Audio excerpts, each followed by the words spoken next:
ikut kegiatan proyek menganyam ya? Iya Pak, soalnya mau diajak ayah piknik ke Cidaun. Wah, piknik tentu menyenangkan ya. Bapak juga kalau piknik sangat menyenangkan. Tetapi, apakah ada kesepakatan sekolah yang Askari langgar tidak? Ada Pak melanggar tata tertib sekolah. Wah, ya, pintar sekali. Kira-kira Askari setelah mengetahui kesepakatan sekolah, apa yang akan Askari lakukan? Meminta maaf Pak. Ada yang lainnya tidak? Meminta izin dulu Pak. Nah, baiklah. Tadi sudah paham tentang kesepakatan kelas.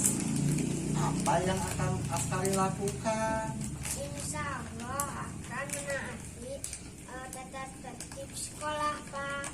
Jadi, minggu depan Askari akan bagaimana? Bang, akan mengikuti tata tertib sekolah. Baiklah, terima kasih Askari sudah mau melaksanakan kesepakatan sekolah kita ya. Terima kasih.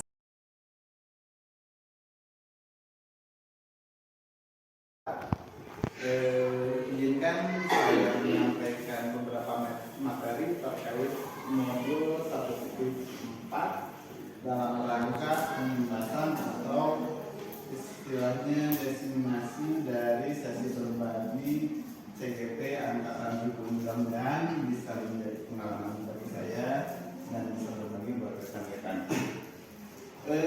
Ibu bapak guru yang saya hormati, pada modul ini saya insya Allah berbagi tentang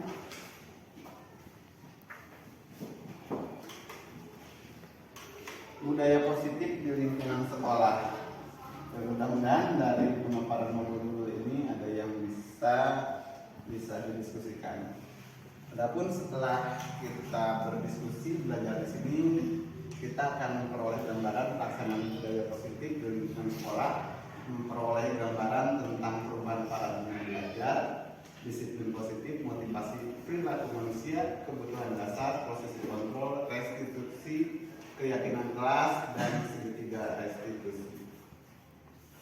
Ibu bapak yang saya hormati, filosofi pendidikan Ki Hajar Dewantara menekankan bahwa pendidikan itu adalah pendidikan yang menuntun. Yang selanjutnya, guru diibaratkan sebagai petani atau tukang kebun. Ibaratnya kita tidak akan merubah dasarnya, tapi kita hanya bisa mengantarkan anak pada penguatan lakunya saja. Pendidikan yang dilaksanakan bukan tabula rasa, di mana tabula rasa itu mengibaratkan kertas putih yang bisa dicoret-coret oleh guru, melainkan pendidikan merupakan sebuah tuntunan. Pendidikan juga termasuk budi pekerti, karakter yang menguatkan, termasuk pendidikan yang berpihak pada anak. Nilai guru penggerak yang pertama diantaranya adalah berpihak pada murid, di mana tolak ukurnya adalah yang dipikirkan termasuk hasil belajar, perkembangan adalah serta ini. Kebutuhan, layanan semuanya berpihak pada murid. Jadi murid yang menjadi acuan yang beragam dan yang tentunya mempunyai ciri khas dan kebutuhan yang berbeda antara satu yang lain. Mandiri artinya kita dalam mengajar kita itu harus bisa mencari solusi sendiri, bisa membuat perangkat sendiri, dan bisa tentu tidak akan diklaim oleh golongan tertentu. Kalau orang jujur, semua orang belahan dunia manapun juga dia akan mengakui bahwa orang tersebut, sosok tersebut jujur gitu. Dengan demikian maka keyakinan universal, jujur, integritas dan lain sebagainya, maka dalam budaya positif itu harus kita sedikit, barangkali saya sendiri muncul dalam diri saya supaya lingkungan ini termasuk lingkungan yang berwarna menjadi sebuah lingkungan yang positif. Yang selanjutnya untuk menciptakan lingkungan yang positif itu yang pertama menumbuhkan budaya positif. Bapak budaya positif hadir dari dalam hati, umpamanya kita tentang kedisiplinan dan lain sebagainya, itu adalah sebuah nilai budaya positif, di mana disiplin positif ini akan hadir dari budaya positif. Yang selanjutnya, lingkungan positif itu ditunjang oleh perubahan paradigma, di mana paradigma yang dulunya umpamanya kita asalnya mengajar itu sebagai sesuatu yang kurang menjadikan sebuah nilai motivasi, maka kita akan mengubah paradigma tersebut tentunya dengan belajar dan berkolaborasi. Nah, di sini adalah perubahan paradigma yang dulunya stimulus respon dan teori kontrol, ibaratnya realitas kebutuhan kita yang dulunya kita memandang sama, maka kita paradigma baru itu dengan teori kontrol, realitas kebutuhan kita itu berbeda. Yang berikutnya, semua orang melihat hal yang sama, maka teori kontrol mengatakan setiap orang memiliki gambaran berbeda.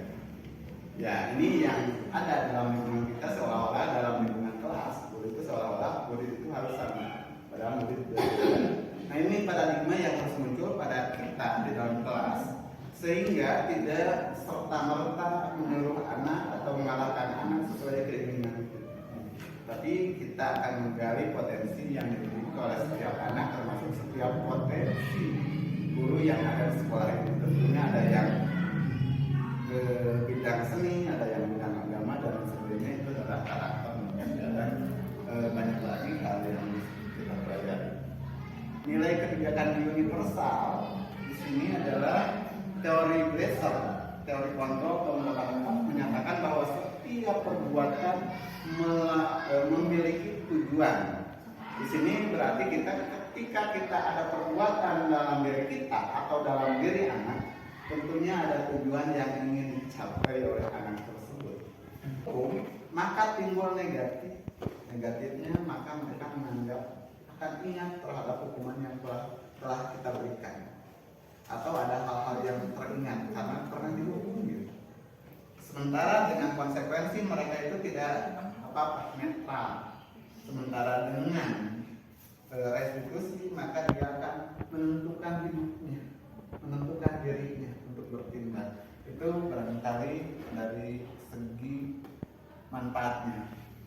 Nah, kontrol diri menurut Ben Grossen, ada 5 posisi kontrol yang terapkan seorang guru atau orang tua atau atasan terhadap melakukan kontrol. Diantaranya yaitu yang pertama penghukum, yang dua pembuat rasa bersalah. Ini rasa bersalah itu sebetulnya sudah hampir dinetam.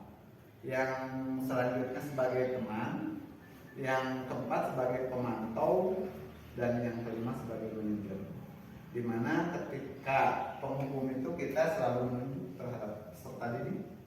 Ya, kalau pembuat orang merasa bersalah itu barangkali anak itu merasa bersalah supaya membantu kita, gitu kan? Termasuk teman itu meraih murid sebagai teman, tapi ini kembali kan sebagai posisi kita yang ngerti di dalam kelas, apakah kita memposisikan sesuai dengan kebutuhan, saya kira. Pemantau itu seolah-olah kita itu mengawasi, dan manajer itu paling tidak mereka itu dalam kondisi apapun juga bisa diarahkan dan menjadi seorang yang lebih baik tentunya.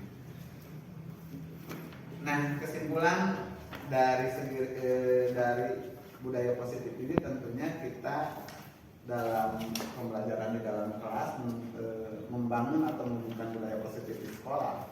Budaya positif merupakan perwujudan dari nilai-nilai keyakinan universal yang diterapkan di sekolah. Dari sesi berbagi ini diharapkan budaya positif tentunya di dalam kelas kita bisa menyemai benih-benih kebudayaan atau pembentukan karakter, bukan hanya sebagai mimpi indah yang hanya menjadi cerita indah dan dalam buku-buku teks pelajaran. Paling tidak paradigma baru menunjukkan pelajaran yang menghamba, yang berfokus pada peserta didik, mudah-mudahan menjadi bagian dalam setiap kegiatan belajar mengajar kita.